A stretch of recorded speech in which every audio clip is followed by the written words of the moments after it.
Hello everyone, Vexento here, back with another tutorial video. In this tutorial, I'll be showing you how to create your own custom commands using Script API and with just regular commands and a custom BDS server. So, let's get into it. Alright, so the first method that I'm going to show you is to use command blocks and to make items as the actual command executors. So, with this method you can actually use functions as well. But for now, I'm just going to show you how to do it in command blocks first, then we'll move on to the add-on. So, let's get into it. So once you've got a command block set up, you can give yourself by using /give @s command _ block. What you can do is you can just place it down, and we can start writing our command. Now, to decide what our command is going to be, all we need to do is we really need to drop an item. For example, I'll choose the paper item. And then with this paper item, we can actually rename it to a name or a custom name that we can detect with the command block and then execute some commands off of that. So to do this, all we need to do is just rename this paper with whatever you want. So we could just do /test. So we just have this item for now. Then in the command block, we just need to input the command to actually detect it. And to do this, we make use of the /execute command. Now with the /execute command, what we need to do is we need to just type in /execute as @e type is equal to item, then name is equal to whatever we want. So with the command that we set up for our paper, which is /test, what we have to do is we have to just put in these apostrophes and /test. So that will be the name of our command. Then we can just do that, or we can just close the bracket off. Then we just do @s, because we are executing as the paper at its position. Then we could just run a command. So we could just say hello. So what we can do is we can just put this into the command block, set this to repeat, always active, and hopefully this should work. So as soon as I drop this item, it says hello. Now you might have noticed that it's actually executing it a lot, like repeatedly. So to fix this, all we have to do is we have to just kill the item. And what we need to do is we need to execute our command, then kill the item. And to achieve this, all we have to do is just put a command block in front of this repeating command block, specifically in this order, otherwise it won't actually execute. For example, if we put this command block up here, then this command block won't actually activate this one, because what we are going to do is we're going to chain together these command blocks, and these will execute in order that we place them in. So we just need to do that. Then all we have to do is set the block type to chain unconditional. So this will just execute regardless after the previous command block has executed. Then we just need to set this to always active. Then all we have to do is we have to input /kill @e bracket type is equal to item, name is equal to the item that we are going to kill, so /test with the apostrophes, and close that bracket off. So we have this command now, and then we can just paste it into the command block. So now that we have that set up, this should in theory, say hello once, and then kill the item off. So, as soon as we drop the item, you can see that it says hello, and it says it killed the item. So, now that's only a simple example. What if we wanted to do something a bit more with it? Say, for example, we wanted to teleport the player to 0, 0, 0. So, this is actually relatively simple. All we have to do is we just need to change this execute command from say hello to TP at player. Now, we are TPing the closest player because as soon as we drop the item, this will detect the item at the position of the item. So we're detecting the player that pretty much dropped the item with the at player, so the closest player to that item. Then we can just teleport them to a specific coordinate. So for example, 0, 0, 0. And then we can just copy and paste that into the command block. Hopefully that's correct. I believe that was... yes, okay, that seems to be correct. Okay, so now that we've changed the command, we'll just grab ourselves some more paper. And we'll just rename this to /test. Then as soon as I drop this item, I get teleported to 0, 0, 0. Now, what if you wanted to do multiple commands? Well, it's actually pretty simple. All we have to do is we just have to copy and paste this execute command every time, and we can just change the command after the run query. So if we wanted to have multiple commands, all we have to do is just copy this command block, paste it in at the end, so we are executing all of these commands, then we are killing off the item at the end. So we do it like that, like so, and then we can just change this to another command that we want to input. So we could do, say, you have been teleported. And then we can just paste that in. And hopefully this should work. So as soon as I drop this item, I will get teleported, and it will say you have been teleported.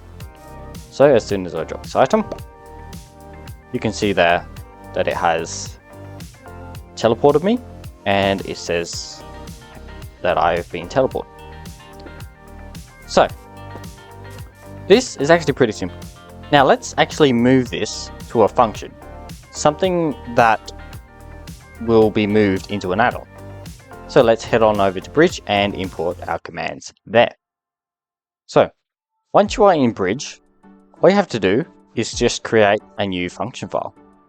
So you go to the More, New File, then search for Function. So you select Function here under Simple Files. Then we could just name this function file whatever we want. So we are just going to name it Commands. And then we can just click on Create. Now all we have to do is just import our commands. So we can just go back into Minecraft, copy these commands in, and paste them into Bridge as like so, without the slash, because functions do not require the slash and will error if you leave the slash in. So we'll just remove the slash. So once you have finished pasting these commands in, make sure you have done it in the order that you want it to run, because MC function files will execute from top to bottom, just like what we did with these command blocks. However, you can't actually make these commands conditional unless you do some more execute command stuff. For example, if you wanted to execute if a player had a certain score, you would do it in the actual execute command as itself. But for now, this is just a simple demo, and all we have to do is just run this function. So, to run this function, there are two ways that you can do it. You can run it using the tick.json, which is what I'm going to do here. So, to run it in the tick.json, you would have values, then you would put it in the list or the brackets, and you would type in the name of your MC function file, which is commands, as what I have here.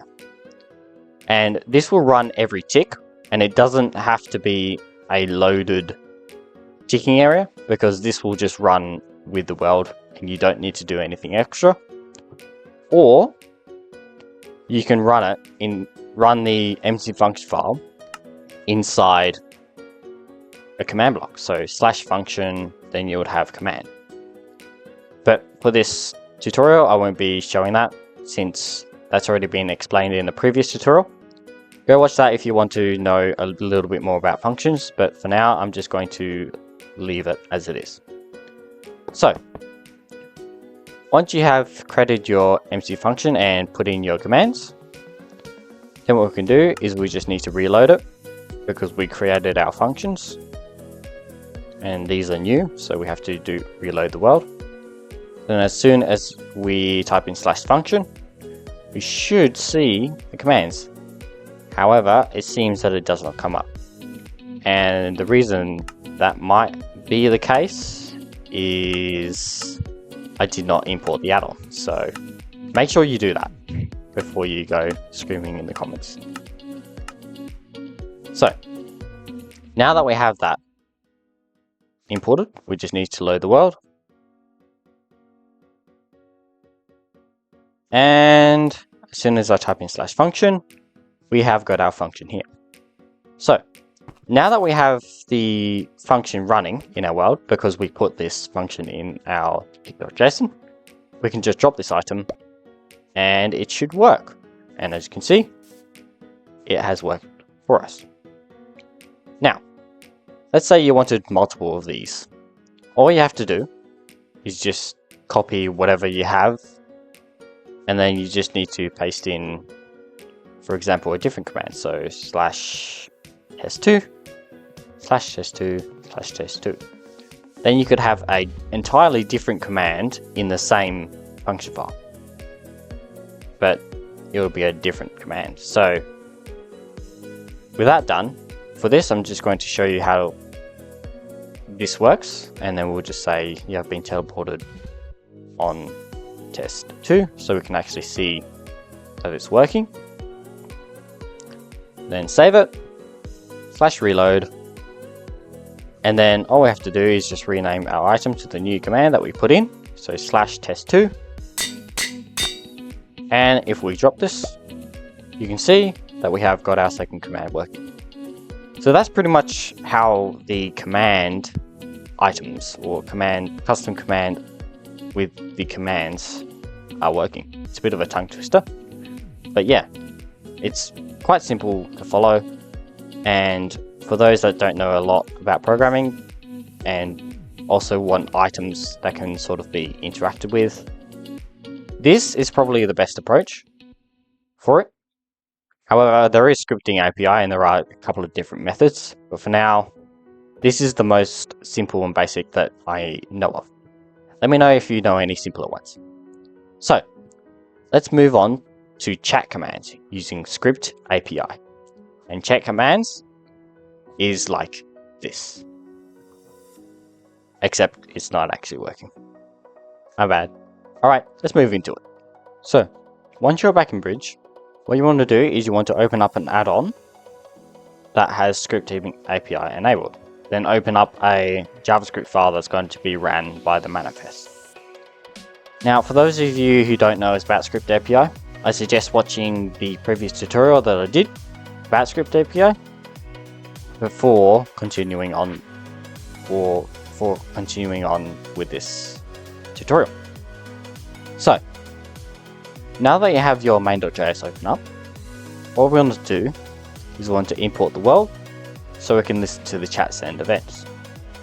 And to do this, all we have to do is type in import brackets world from at Minecraft/server. Then once you have imported the world, all we have to do is just type in world dot before events, because we want to cancel the chat send, so it doesn't get sent to all players as soon as the player sends the chat to the server. Then we just need to listen to the chat send, and then we just need to subscribe to it.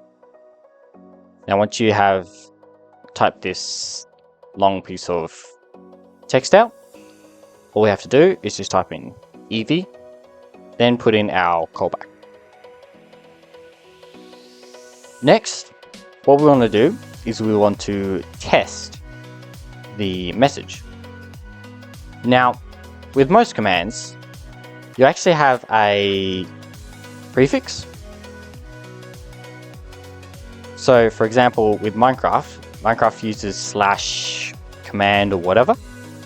So we can't actually use the prefix / as Minecraft has already reserved that until Minecraft gives us the ability to create our own commands. But for now, we can't actually use / whatever command that we want to do. What we have to do is we have to use a different prefix. For example, a minus sign, a plus sign, or an equals, or an exclamation mark, which is the one that I'm going to use for this tutorial, or whatever other character that you want. But for this tutorial, I'll just be using the exclamation mark. Now, let's make our code so it can be sort of changed by will without having to do a lot of recoding. So, what we want to do is we want to store our prefix into a variable called prefix. So to do that, all we have to do is just type in const prefix is equal to exclamation mark. So we are testing if the message contains our prefix. Next, we want to test if the message starts with the prefix. And to do that, all we have to do is just type in if ev.message.starts with prefix. Then we will execute the rest of the code. Otherwise, we'll just do whatever else that we wanted to do, or pretty much do nothing. So now that we have filtered out that the command has our prefix, what we want to do is we want to filter out the prefix, and we want to be left with the command. So to do that, all we have to do is just replace the exclamation mark inside the message with nothing. So to do that, all we have to do is just type in const command is equal to ev.message.replace. So we are replacing the first prefix instead of replacing all exclamation marks in the message. We just want to replace the first one. So we just use replace. Then we just type in prefix, comma, then we want to replace it with nothing. So we'll just put in an empty string. And that's pretty much all we need to do to be left with the actual command. Now let's add some behavior to the command. So first of all, we need to filter out the command. And to do this, we just use a switch statement. So with our switch, all we have to do is just type in switch, then brackets, and input our command. Next, we just want to put in the special brackets below the switch. So we have got our switch, then we have our special brackets. Then we want to filter out the command, or the string of the command. And to do this, all we have to do is just type in case, then what we want the name of our command to be. So for this case, I'll just be doing test, then colon, and then below that, we just type in break, with a semicolon. Now that we've got our actual command filtered out, let's add some behavior to the command. So for this demo, I'll just be doing say hello or hello to the player, and hopefully that will work. So just between the break and the case, because this is where our behavior of our command will be, we can just type in ev.sender. So we're getting the player who sent the message. And then all we have to do is just do send message. Then we can just type in hello. And if you have done everything correctly, it should sort of look like this. Now, let's test this in game. So, once you're in game, make sure you actually reload the world, because if you've pretty much wrote the script the first time, you will want to reload the world. I have made this mistake a couple of times, so make sure you actually reload the world before testing the command.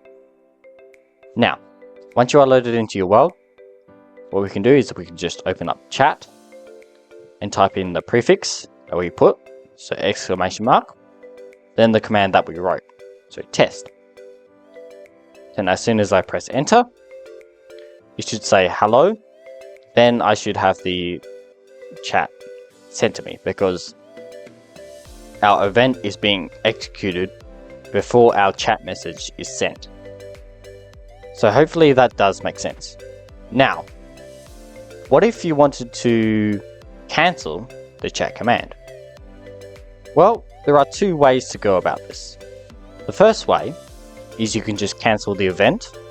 However, this comes without problems that your add-on will no longer be compatible with other add-ons, and this does make it a bit of an issue. The other method is to just set it so the event just does not send it to any other players. So, in this demo, I'll just be showing you both ways. The cancel way is a very simple and easy fix. The sending to no players is a bit more complicated, but it does make your add-on compatible with other add-ons. So, let's head on over back to Bridge and look at what we can do.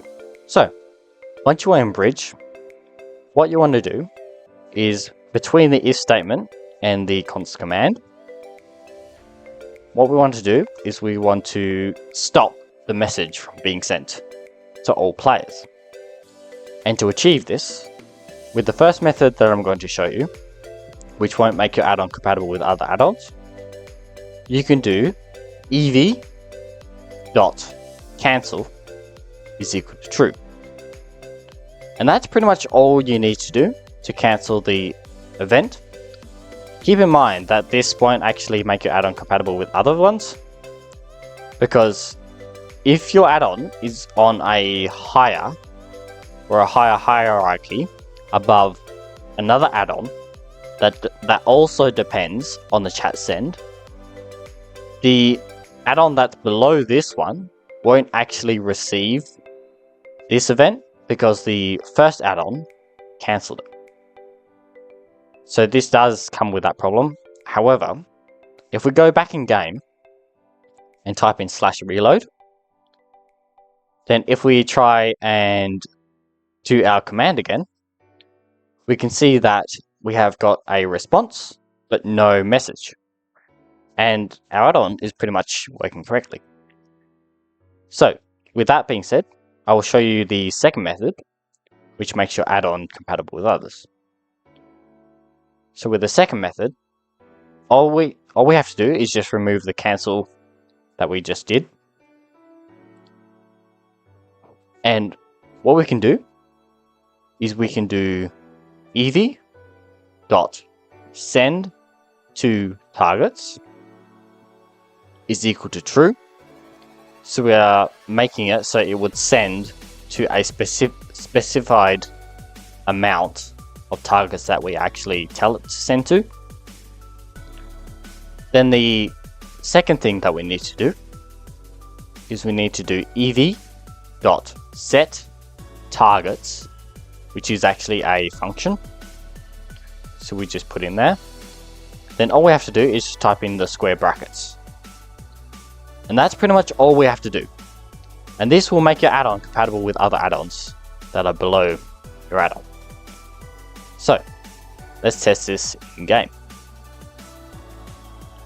So once you're in game, we can just type in /reload and put in our command again. And as you can see, it's done the exact same thing, except your add-on is now compatible with other add-ons. So now that you have learnt how to create pretty basic commands with Script API, what if you wanted to make it so there was user input into the commands? Well, this is where it gets quite tricky. Now, if you have experience in bot development on Discord before bot commands were actually introduced onto Discord, you might know exactly how to implement an argument system in the commands. But for those of you who don't know, you will need to actually write your own system, like what I did before, or you can just copy and paste a system online and paste it in and use that system. But for what I'm going to show you is I'm going to show you the system that I use with the VoiceCraft add-on that allows you to input arguments. So let's take a look, shall we? Now, with this system, as you can see, I'm on a different pack, but it's actually using the exact same system that I use on VoiceCraft. We can see here that I have a JS file called command system, and I have a class called command system. And with that, I can actually just register the commands using this, and I can tell it to use a certain type of parameters and store that command inside a variable. And I can also change the prefix however I want. Now, that's pretty much only the first part. That's pretty much just registering a command. The executing part is the hard part, because what you have to do is you have to take in the actual input, and then what you have to do is you have to check if it starts with your prefix, and if it does, then we'll just cancel the event. And then what we need to do is we need to run it in a system so we are safe from before event executions or permissions. So we are pretty much removing the entire read-only permission that is automatically applied in a before event. Then next, what we are doing is we are pretty much replacing the prefix with nothing. Then we are splitting our command into spaces, so we are just individually splitting each part into specific argument. Then with that, all we have to do is just check the command name, so our actual command is actually at the start of the array, because split pretty much returns an array. And then we're just slicing the command, and we are just left with the arguments of the command.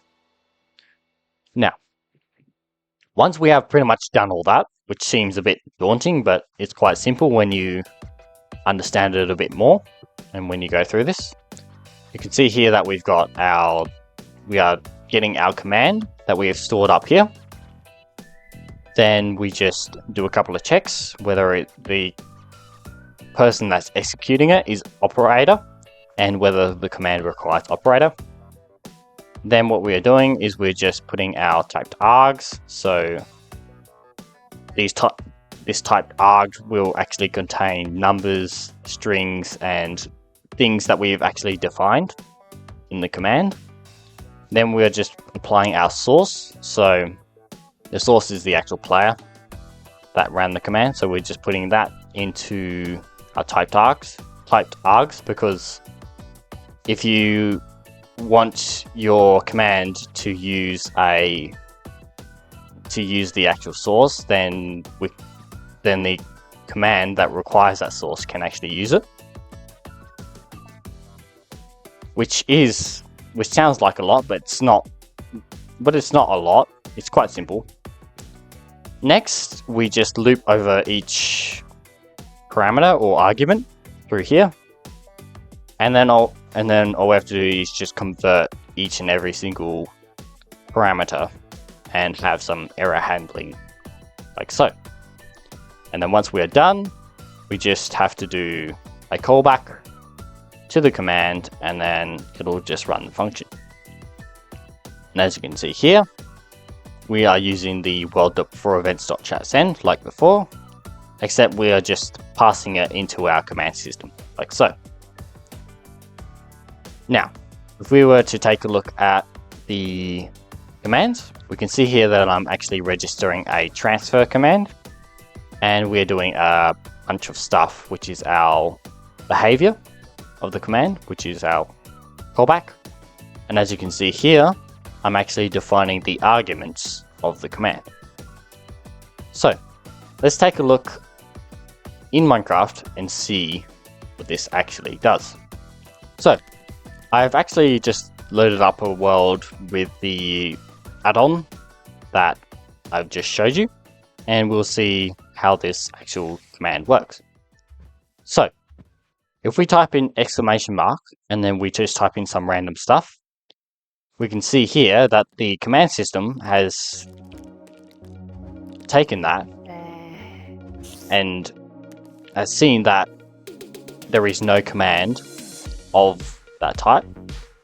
So it pretty much is giving you an error message, and this is pretty much information to the player, just like if we were to type in a slash, and we can see here that Minecraft pretty much gives you the same sort of response. Next, what we're going to do is we're going to actually test the command. And as you can see here on the top right of my screen, you can see that I have a bit of silver, maybe a bit too much. So what I'm going to do is I'm just going to do a simple test transfer with the command that I showed you, and see how it all works. So we're just going to type in our command, then who we want to transfer it to. So I'm just going to do myself for now, and then we can just do 1000. And as you can see here, it pretty much transferred the same amount into my same account, and the number hasn't changed in the top right because I have no friends. Anyways, so hopefully that is informative to you all. And if you want to use the same system that I wrote, you can go to the VoiceCraft add-on that I'm going to link below, and you can just look for the commandsystem.js file and copy and paste that into your own add-on and use it. Just make sure you credit me. Anyways, so the last method that I'm going to show you is actually using a custom BDS server, such as Pocketmine, Nukkit, LeviLamina, I believe it's called, and BDSX. So let's see what we can actually do with these. So the first server that you all might know is Pocketmine, and this pretty much gives you the ability to have dedicated servers, and since the official servers actually use Pocketmine, it is pretty popular. However, it does use PHP programming, so it does come with some drawbacks because it's such an old language. However, you can actually register slash commands like all of the other servers that I'm going to show you. But with the specifications of Pocketmine, you do need to code in PHP and know a bit about PHP. So it does have its drawbacks. The second one is using Nukkit X, which pretty much has the same drawbacks as Pocketmine. However, it pretty much is a bit more stable, as it claims here, and it's written in Java, but the last time that I actually used it, I had to code in PHP, which I do not know, and I'm pretty sure a lot of people watching don't really know PHP, unless some of you do, unless I'm pretty much wrong, but I'm just taking a stab here. So yeah, that's pretty much what Nukkit X is, and it does offer the same things as Pocketmine, just a bit differently. How it runs is a bit different. The second one that I'm going to show you is LeviLamina. Now, these last two servers are pretty much extensions of the vanilla Bedrock server. Now, what I mean by extensions is with Nukkit X and Pocketmine, they pretty much rewrite the entire server from the ground up, and they don't offer all of the vanilla Bedrock, so it does come with that drawback. However, with LeviLamina and BDSX, they will actually offer the exact same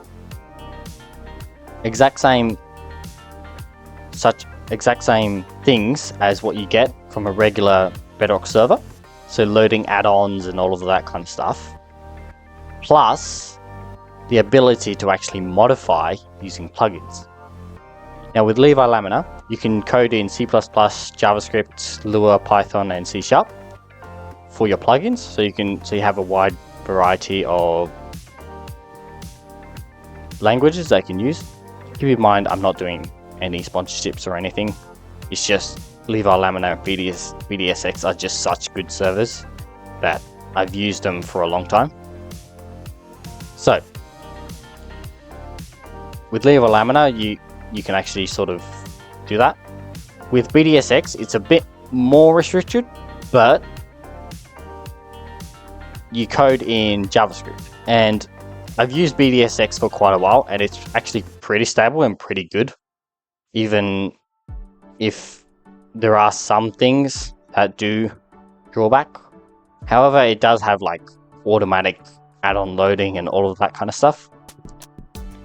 LeviLamina does sort of have the same things, except it's through a plugin. But however, these two servers are really, really powerful. And keep in mind, these are only just a couple of the servers that extend off of BDS. There are more, and there are better versions, or there are other versions. I wouldn't say better versions, because these are the two best ones that I know. But there are other versions that you can use, but these two are pretty much the best that I know of. And these will also allow you to create your own custom commands using the /command system. So, hopefully you learned something from this tutorial, and also got some insight into custom commands using script API and the normal commands end with BDS for Bedrock servers. And with that being said, I will see you in the next tutorial. Bye.